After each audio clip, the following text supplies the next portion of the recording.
the warping train. First trip this year, very, very weedy. Came down last night and baited this spot. And the water was, you could see the bottom. So I turned up here this morning, it's like pea soup. So there's obviously some fish feeding. Let's see if we can catch one.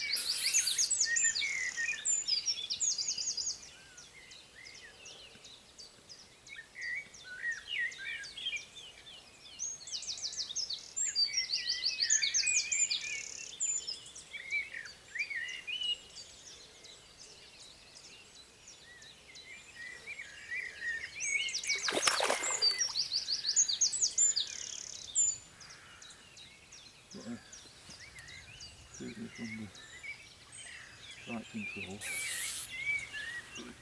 strike read.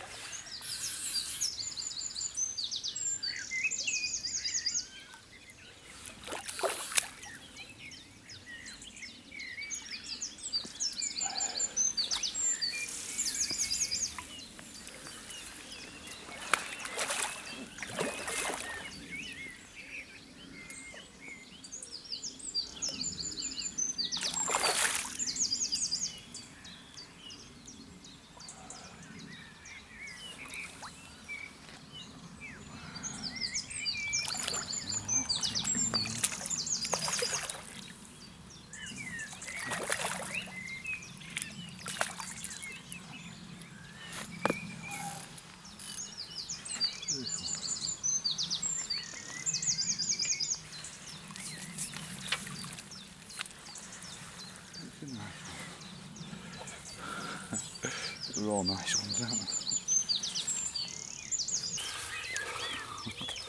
they? We're off the mark.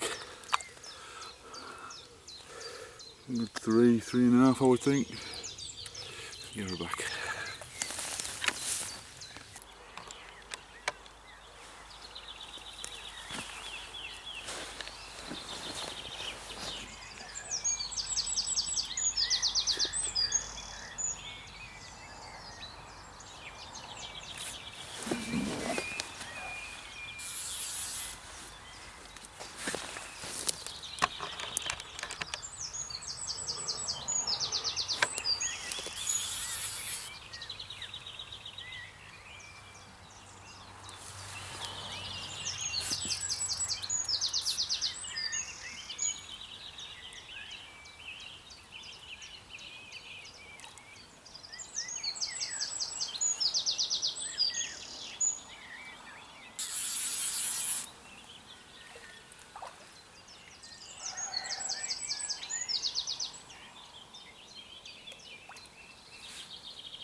Oops.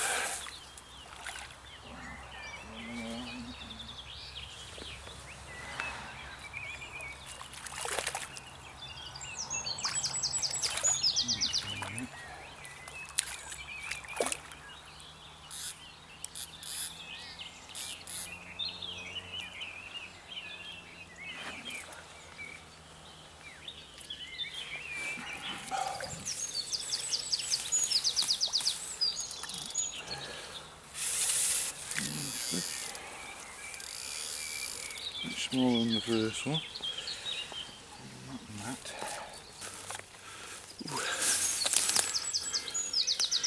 bit smaller than the first one. And that's the second fish. I've been fishing about, what, 15 minutes. Just to show it pays to pre-bait. Let's get him back.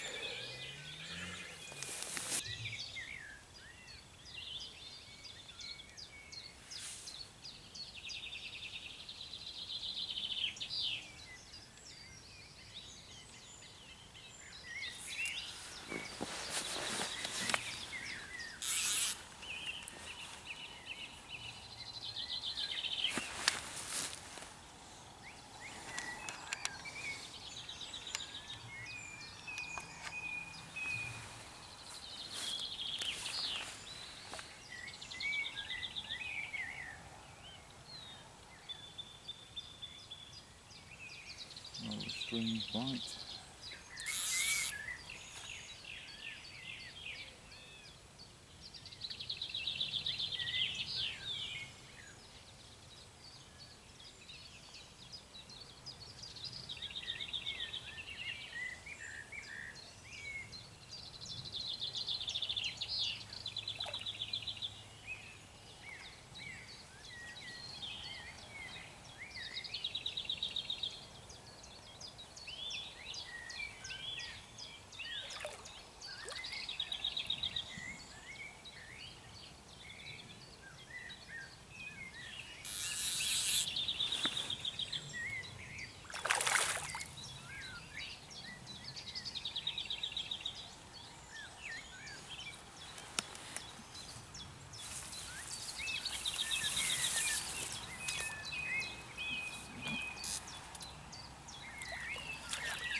Male this time.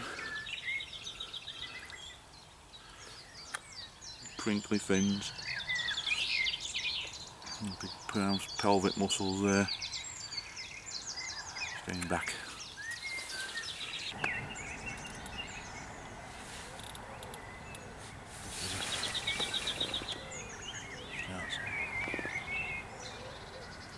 No, I can't see it.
Ooh.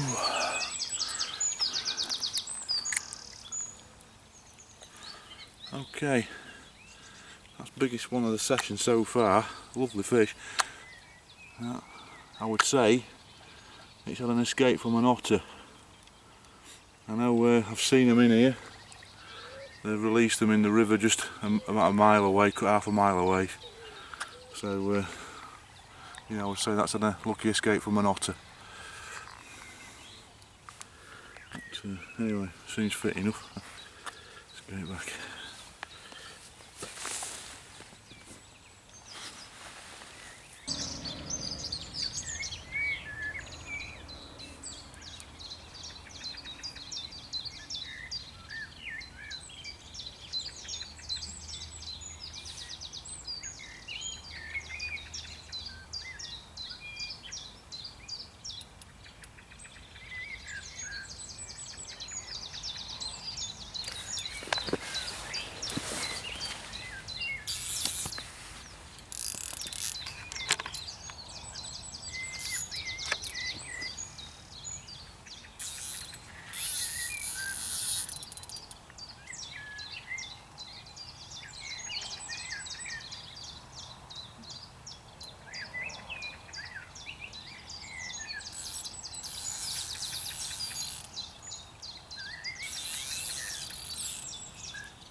Praying that little 14 up doesn't come out.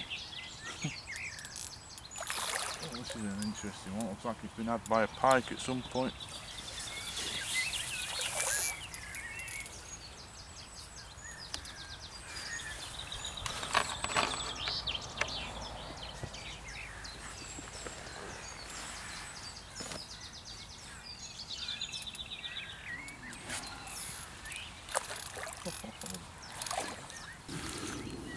What are marks on this fish?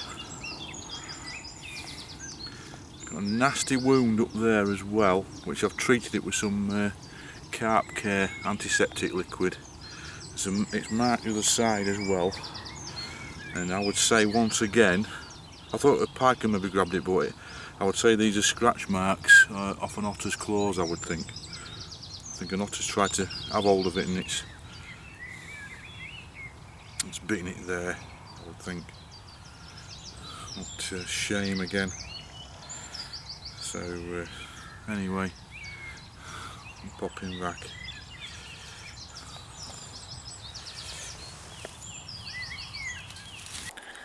Hello. Come down to the warping drain, tench fishing. Now then, it's very weedy. Show you what I'm on about.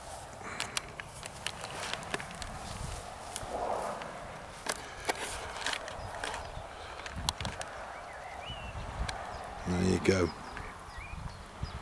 It's covered in it, but there are clear spots. And here is one such clear spot. And I've just seen two tench just move through here, just as I've said that, they've just gone into that. Just went through there. You might not have seen them on the camera because of the reflection. Maybe I'll try and get a polarising filter for it. Wonder if there's one over there, look. If I put my glasses in front of that thing and zoom it in, can I pick one up on film? Kayak. No chance. Anyway, as you can see, here's a peg. It's obviously been cleared at some point. I'm going to rake it again. I could start a fresh one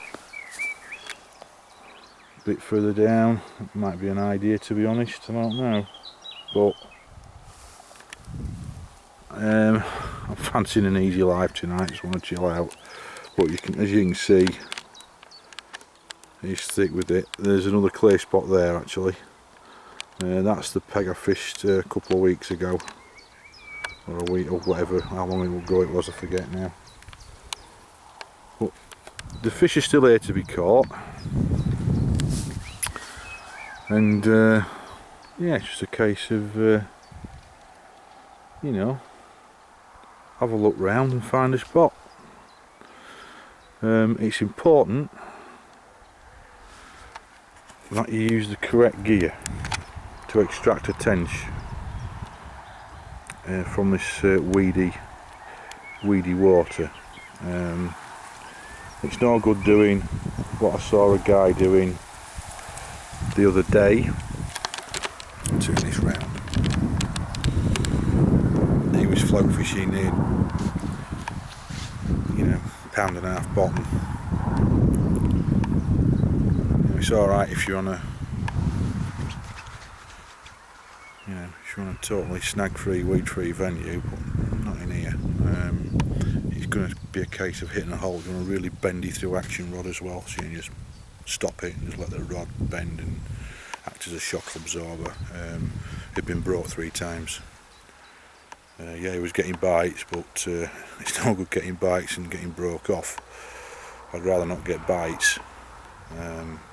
Barbel sucks, but they should drop out.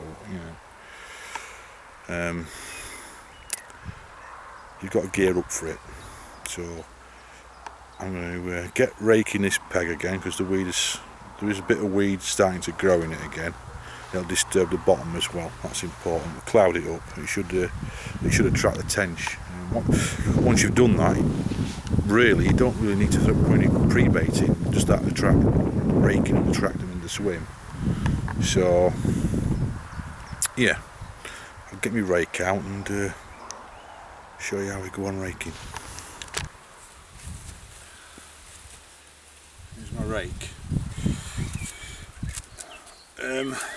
A mate at work made me this one. He welded it up for me. But you know, you don't have to go to this extravagance. I mean, Tench fishing and raking swims with me is, well, for anybody really, especially on here, it's a foregone conclusion you're going to have to do it. So, you know, I had this one made up, but you could get two garden rake heads and wire them together. You know, we'll do the same thing. Buy them cheap from eBay. You know. Yeah, I actually had a bigger one than this years ago, but you needed a crane to throw it in. So I did a good job. But yeah, this is my rake, as you can see. They're attached to a long length of rope. Now, I usually tie the other end to something, because over the years I've lost 2 or 3 rakes in here. Just lobbed them and watched the end of the rope go sailing out after it. Long enough piece of rope and not tying it. So sometimes the coils can get tangled together as well and can take the whole thing with it. So we'll put this and tie this to something behind us over here.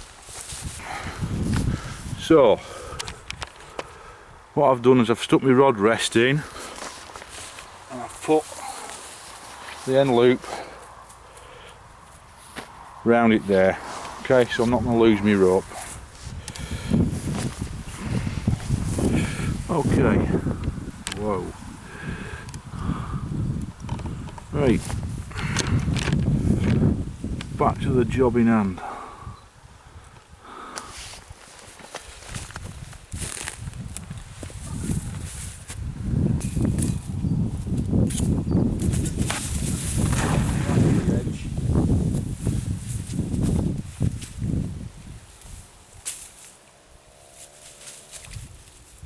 Now some people would think this is going to frighten everything for miles.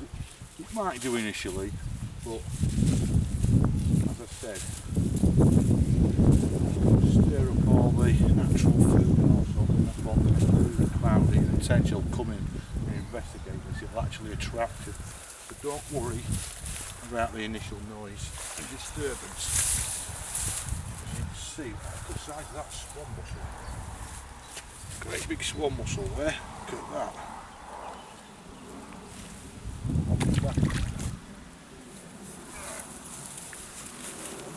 Just up out the way, see, there wasn't a lot on there. There's not a lot of weed in here, it's just starting to grow again in places. We want to just stir the bottom up more than anything. Never mind.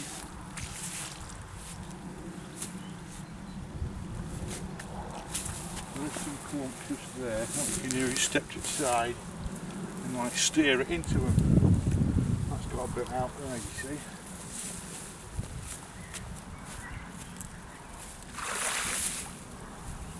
There you go.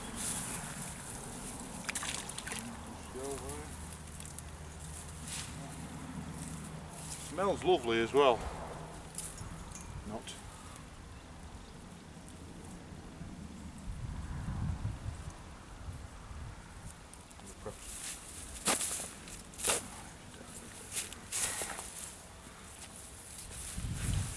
stand that side of the road.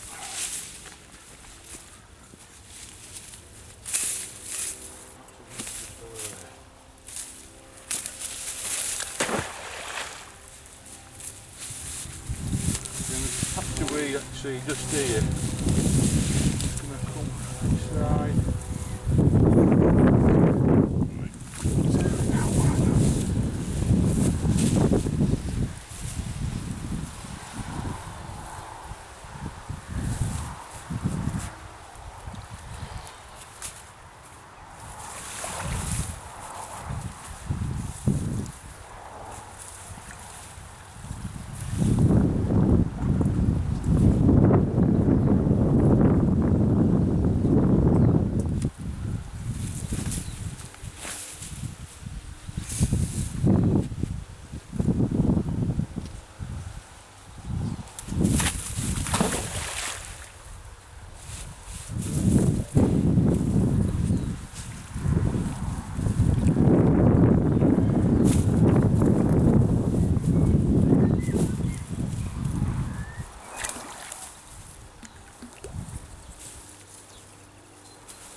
Clean, yeah?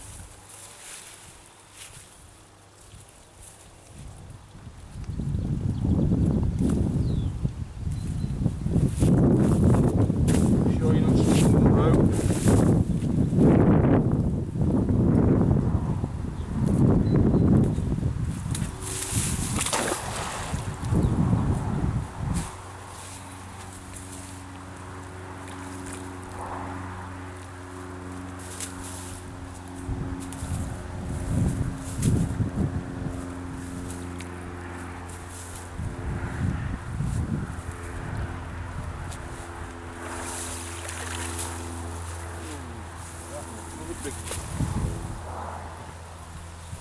Well, the great big swan washed a lot. Small ones attached to it.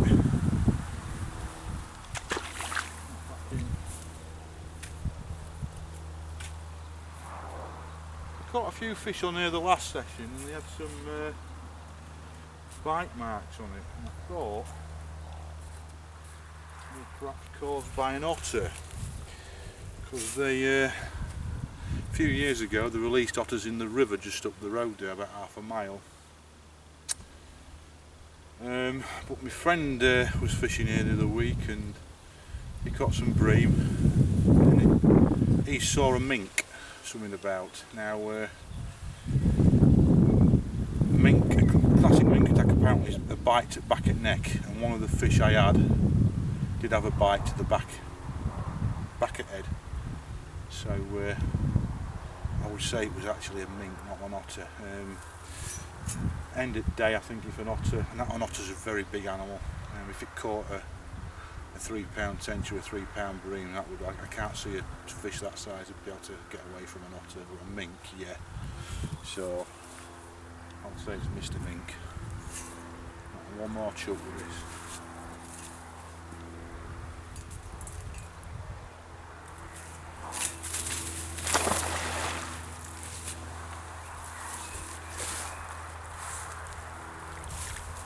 There's a bit of weed down here, but it's to my left of me, but it is quite sparse.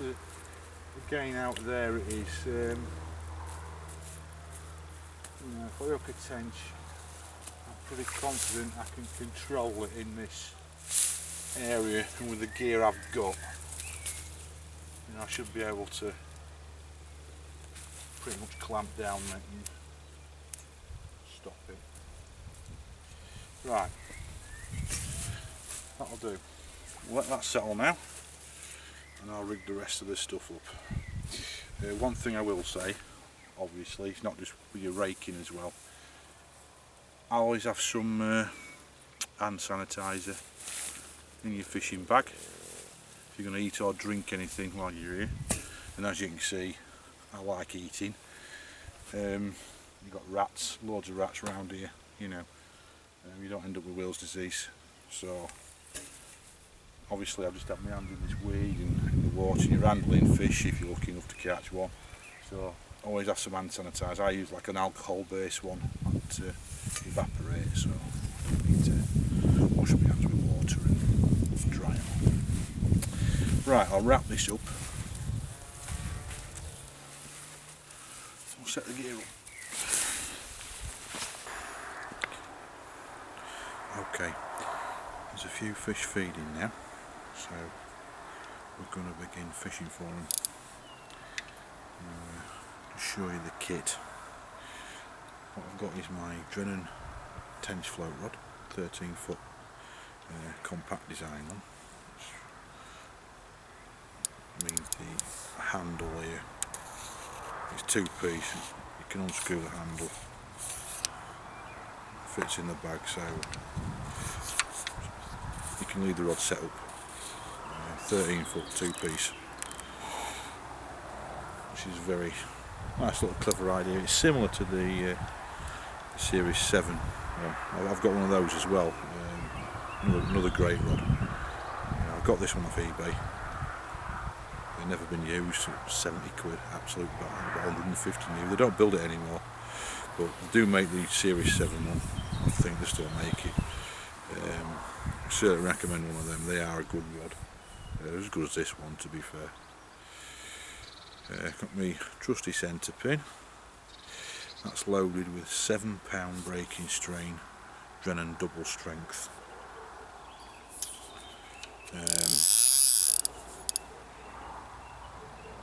Onto that, tied direct, is a barbless size 14 Drennan Super Specialist. Nice good strong hook. And then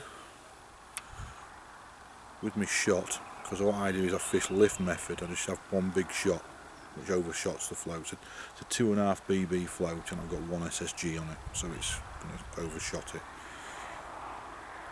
And I attach the shot isn't on the line, as you can see there, it's slipping. That's because what I've done is I've taken a little rig ring, I've tied a piece of line through it, and I've crimped the shot to the line. In effect, I've made a link ledger out of a single SSG, and it's trapped on the line between 2 silicon float stops, like that, which is Drennan as well. I'm Drennan mad. I don't like shot crimped on the line, it'll damage it. Okay, it's alright if you're fishing for smaller fish, but I'm trying to extract tench from a really weedy drain here, so I don't want no damage on my line, no weak spots. That goes up to the float. Here's my float, and again it's trapped with 2 silicone stops, and it's one of those rubber float attachments. Okay, so I just push the float into the attachment so I can change the float quickly. I'll just give it a pull, just take the float off. Okay, now as I say, I fish lift method. I've explained this in other videos, but quickly just go through it again. Set the float over depth, maybe 6 inches, a foot over depth. Obviously that shot overshots it. Cast the rig in, shot hits the bottom with the bait, the float's laid flat on the surface, it's over depth. Put the rod in the rest, carefully tighten the line, the float cocks, the tench comes in, sucks up the bait, lifts the shot, and the float will lift up. You could get a conventional bite as well, but what I try and force myself to do is just strike at lifts. If it goes down, I try and force myself not to strike, because when you're fishing a tight line you can get line bites, and if you strike at line bite you're going to spook the fish. I've got this rule I stick to: if it goes down I count to 3. If I count to 3 and it's still down, I'll presume it's a conventional bite and I strike. If it's a line bite, usually after 3 seconds it'll be coming back up anyway. That's just a rule I've sort of made up myself. So, well, that's it basically. Now then, I've baited the swim. I baited it with dead maggots.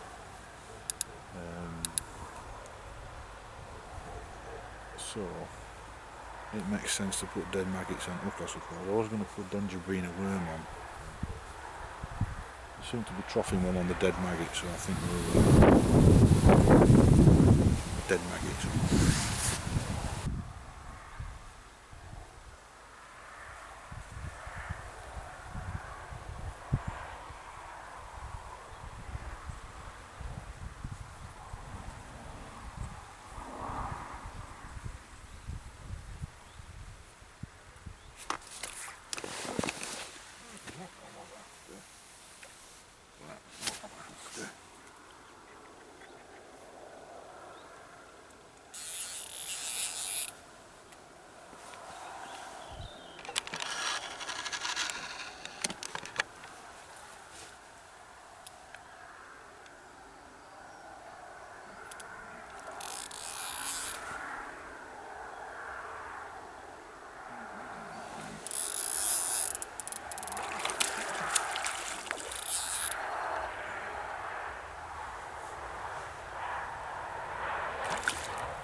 Oh, that took some catching.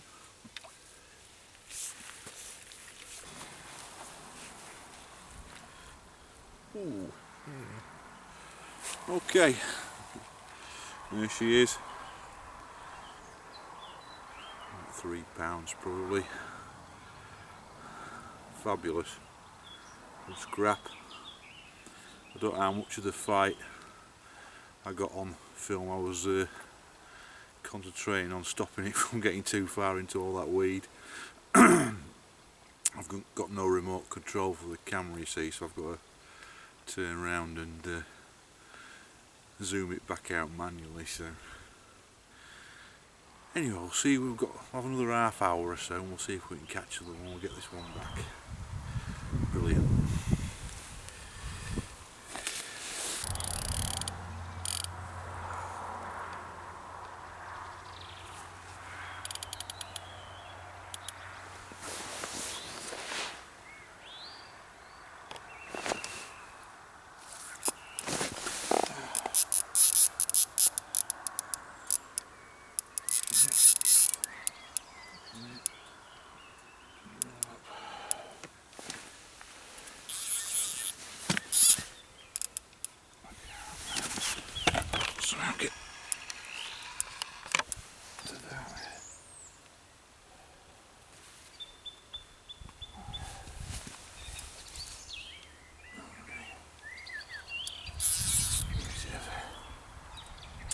I didn't see that bite. I was messing about with the bloody camera. I actually saw it in the viewfinder of the camera.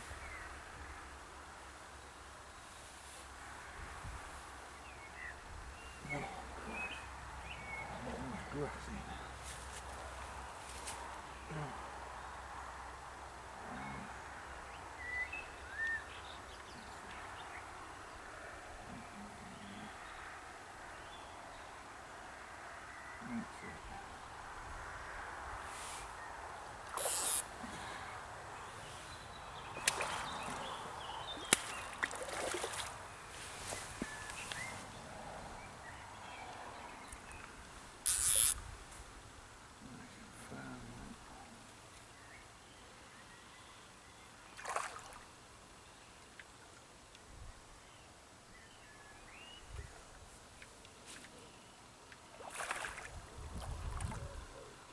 This is why you need strong line. If I'd been using £3 or something like that, it'd have gone by now. Look at that weed, its grass is cutting through.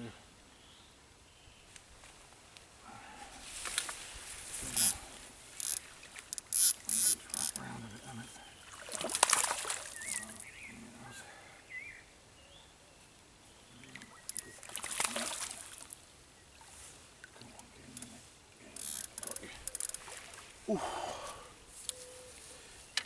Yeah.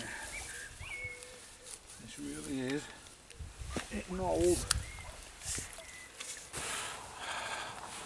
Okay, there's the second fish we've had. This is the male. See these lumps on his flank there? Okay, big pelvic muscles, big crinkly fins, male fish.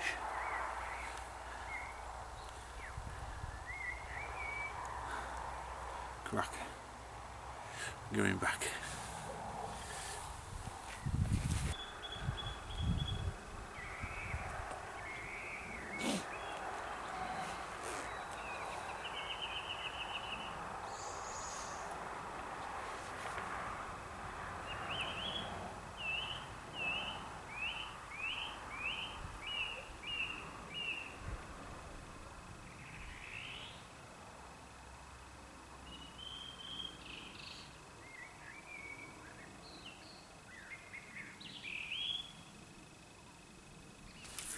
Yeah.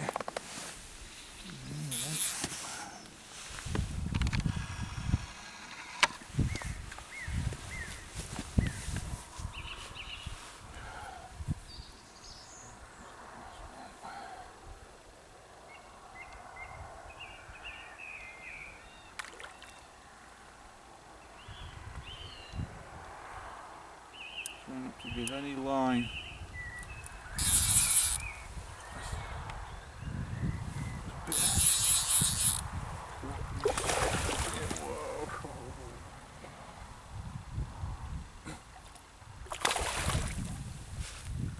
Train for up not to pull.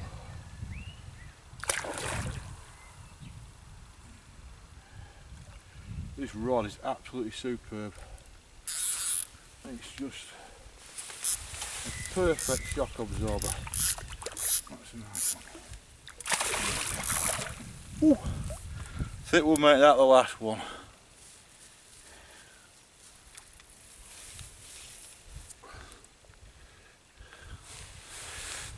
That's a female fish. See the smaller fins and got those big pelvic muscles on the sides. It's a cracking nick that. Yeah, she's going to do 3.5 pounds. Maybe slightly more. Get it back. Brilliant. See if we can nick one more before light really goes.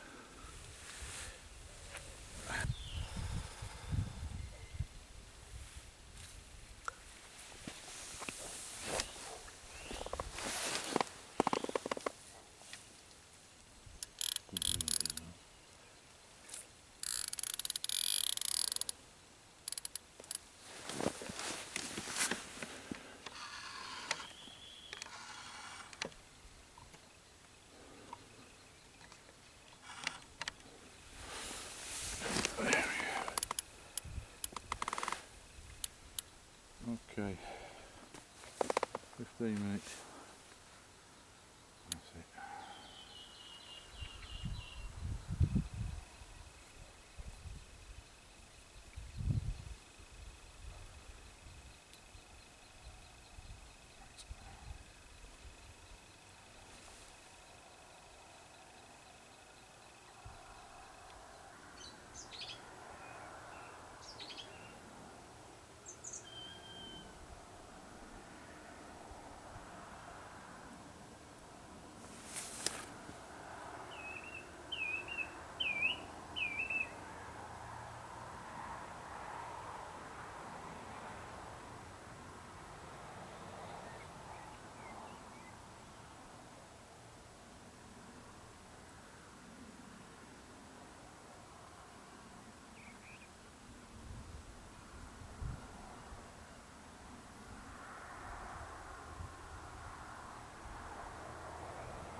Dave.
Ooh, we'll make that the last fish of the evening, I think.